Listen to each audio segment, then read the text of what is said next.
Hello, this is Justice Backstrom, and welcome back to another video. And today I'm going to be giving sort of my understanding of a sort of oversimplified explanation of tariffs.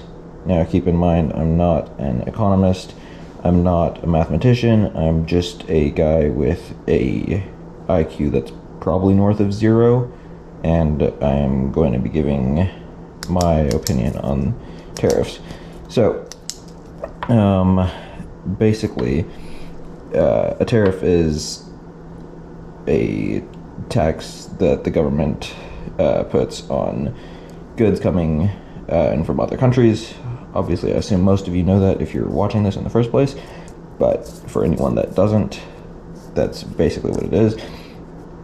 And the reason I think a tariff shouldn't necessarily affect the economy negatively is that the cost of manufacture for a given product, for most products in the United States, is fairly high. So if this is the American-made product,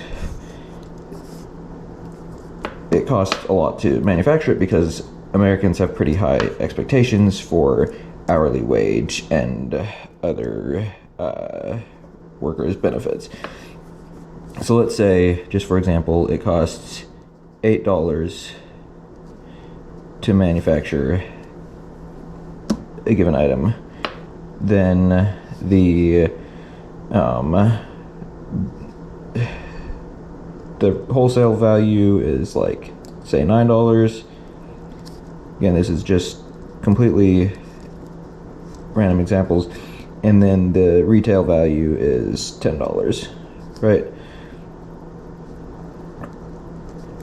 Now, because a lot of people like to buy American products, the foreign products are going to have to be sold a little bit less than $10.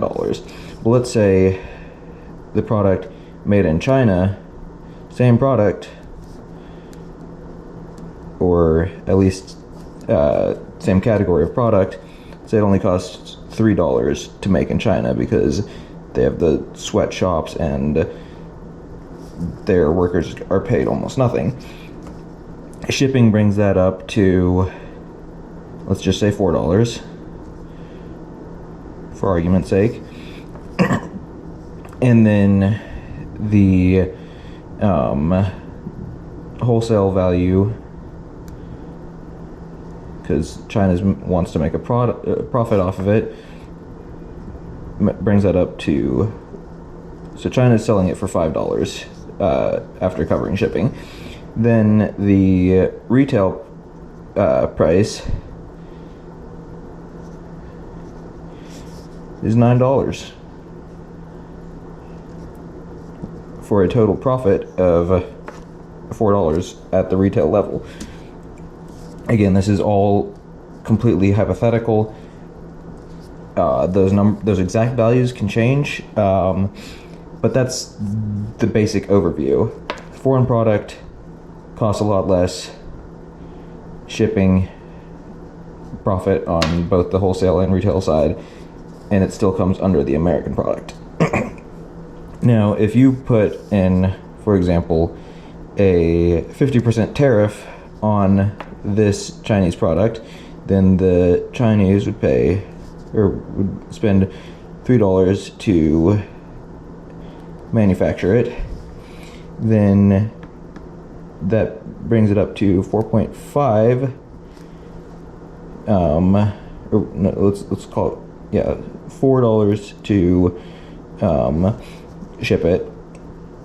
Then an additional $1.50 for the tariff, because I'm assuming the tariff comes after the shipping, but it doesn't charge for the shipping. Well, maybe it does, I don't know. So it would either be $5.5 or $6, depending on how the shipping is handled. But $5.5, and then again, with a good tariff, all that does is reduce the profit margin. It might reduce the profit margin for the retail market, or it might reduce the profit margin on China side. It might reduce the profit margin on both sides. But a good tariff should only reduce the profit margin. Now, if you did a bad tariff, I guess an uninformed tariff, say you charge 200% on this product, that brings you up to $9 already,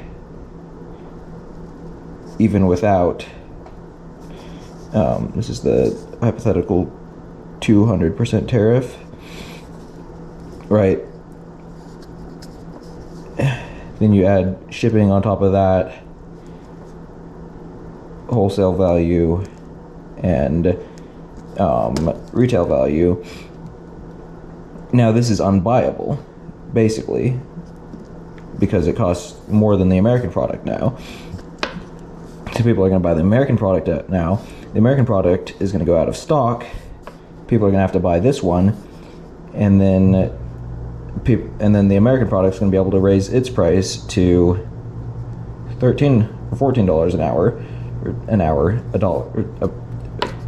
an item, right?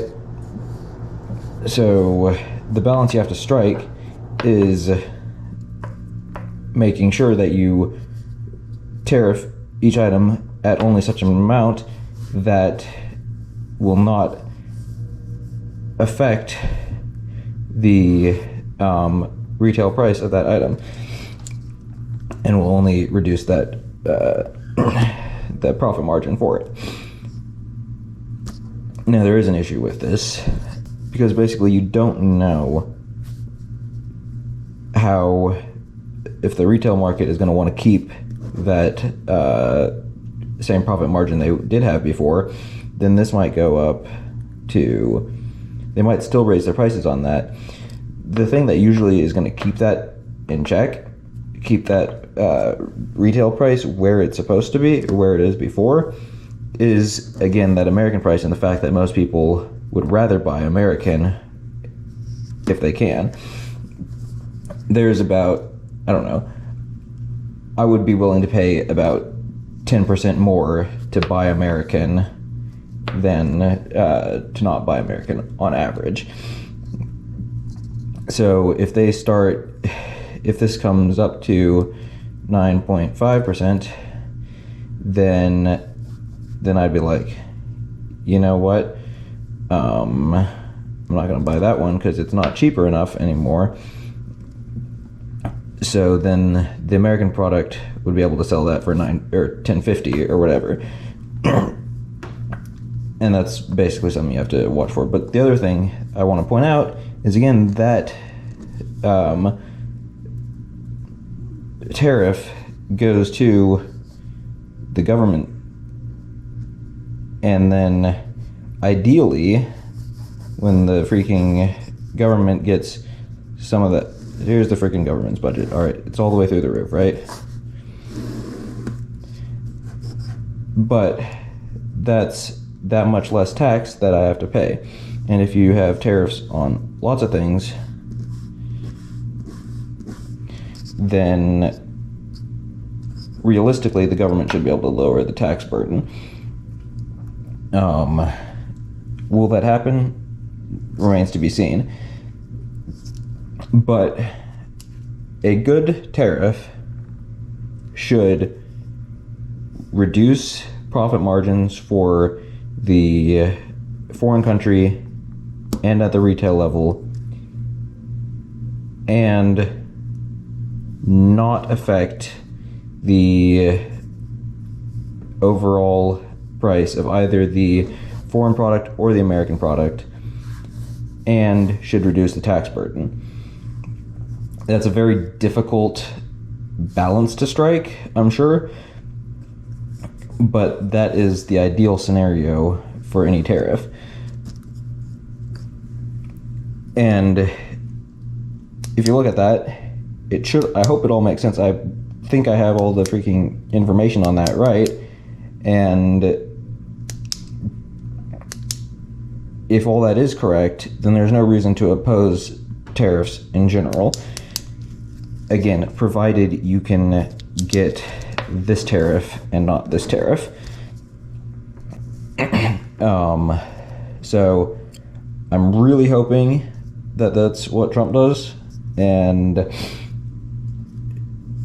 if so, we should all be good. Should it all be good to go? Well, I guess we'll find out soon. And but that's my, again, room temperature level IQ opinion on this. And yeah, let me know what you think. And fingers crossed that's what we'll get. Thanks for watching. Bye.